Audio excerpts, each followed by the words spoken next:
The arena floor trembled as Warlord Threx Voller raised his forearms in triumph. The crowd of assembled species roared their approval, though most kept a respectful distance from the reinforced transparasteel barriers. In the center of the blood-stained sand stood his pride, his terror, his ultimate weapon, the Carveth.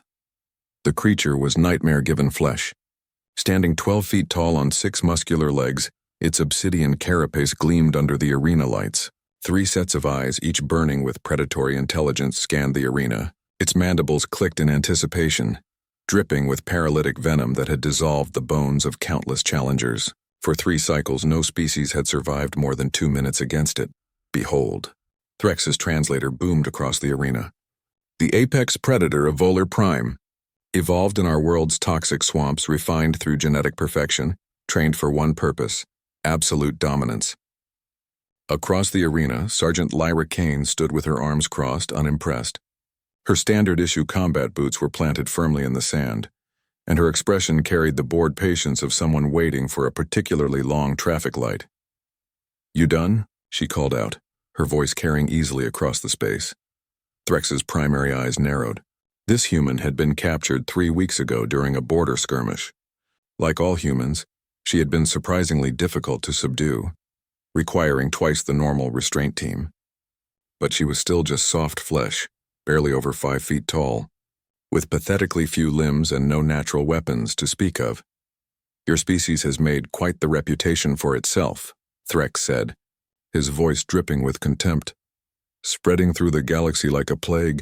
Your diplomats speak of peace, but your soldiers—" He gestured at Lyra with 2 arms. "Your soldiers think they are invincible." "Not invincible," Lyra corrected, examining her fingernails. "Just really, really good at surviving. We shall see." Threx made a gesture, and the Carveth began to advance, its movements liquid and terrible. "My Carveth will teach you the price of human arrogance. It will be a lesson your entire species will learn, watching this broadcast across every settled world." The creature closed half the distance in seconds, its mandibles spread wide, revealing the crystalline teeth that could shear through starship hull plating. Lyra didn't move. She tilted her head, studying the Carveth with the clinical eye of someone who'd seen worse things before breakfast. Then she laughed.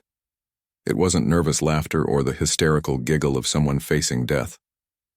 It was genuine, warm amusement, the kind of laughter shared between friends over a private joke. The Carveth paused, confused. Prey didn't laugh. In all its training, in all its hunts, nothing had ever laughed. "That's your apex predator?" Lyra asked, still chuckling. She looked up at Threx in his observation box. "That's adorable, really. I mean, very scary looking, don't get me wrong. Great aesthetic. The whole nightmare from the void thing really works." Threx's translator crackled with his rage. "Kill her, now." The Carveth lunged forward, closing the final distance in a blur of motion. Its front legs raised to pin her, mandibles spreading to deliver the killing bite. Lyra put 2 fingers to her lips and whistled. The sound was sharp, piercing, cutting through the arena's ambient noise like a plasma blade. It was a specific pattern, 2 short bursts, 1 long, 1 short. For a moment, nothing happened. Then the ground shook.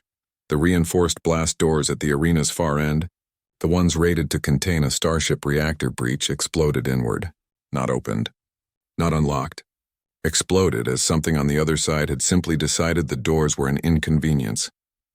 Through the smoke and debris came a sound that made even the Carveth freeze. A deep, rumbling growl that humans had been hearing for 50,000 years, that still triggered primal fear in their hindbrain despite millennia of civilization. The creature that emerged made the Carveth look like a house pet. She was massive, standing 8 feet tall at the shoulder with muscles that rippled under midnight black fur.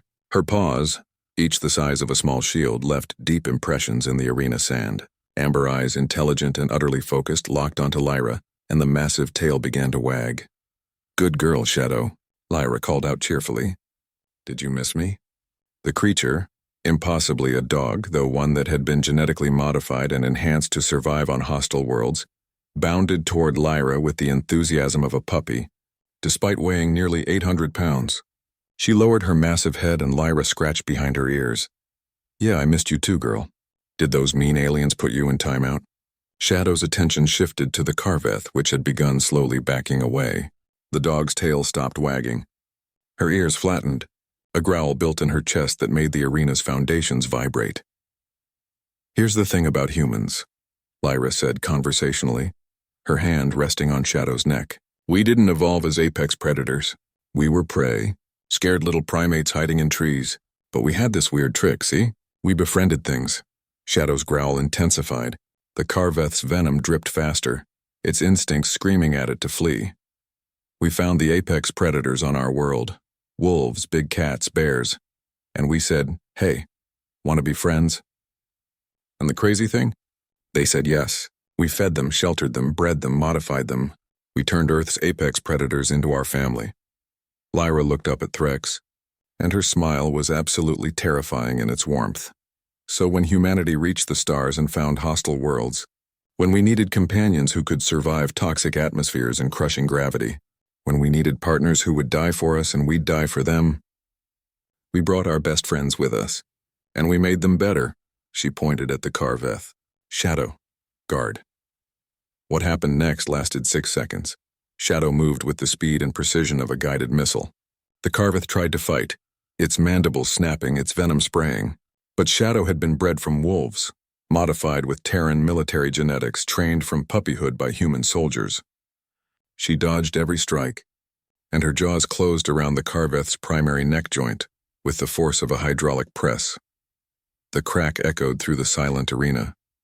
Shadow dropped the twitching body and returned to Lyra, tail wagging again, waiting for approval. "Good girl. Best girl. Yes, you are." Lyra produced a treat from her pocket, somehow surviving 3 weeks of captivity, and Shadow accepted it delicately, despite jaws that had just crushed alien exoskeleton.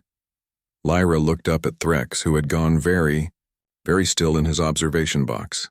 "The thing about humans," she said quietly, "is we never face monsters alone. We bring our own." She whistled again, different pattern this time, and Shadow sat attentively at her side. "Now then, Warlord Threx Voller, I believe we have some terms to discuss regarding the immediate release of all human prisoners, the return of our border territories, and a formal apology to be broadcast across those same settled worlds you mentioned." Threx stared at the remains of his apex predator, then at the human and her impossibly loyal monster, and for the first time in his military career, he understood what it meant to be prey. "Shadow," Lyra added casually. "Stay." The message was clear, the dog would wait. The question was whether Threx would be smart enough to negotiate before she was given the command to hunt. In the observation box, Warlord Threx Voller reached for the communications panel with trembling hands. Humanity had indeed brought monsters to the stars, but they had made sure those monsters loved them first.